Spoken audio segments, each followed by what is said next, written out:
திருப்பதி மலையின் வெங்கடேசா, தீராத வினைகளை தீர்க்கின்ற நேசா.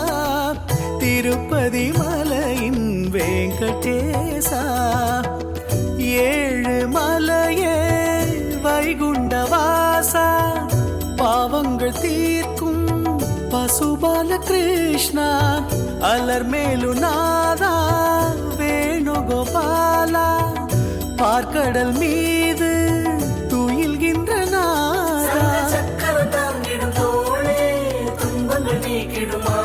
சங்கு சக்கரம் தாங்கிடும் தோளே, துன்பங்கள் நீக்கிடுமாலே.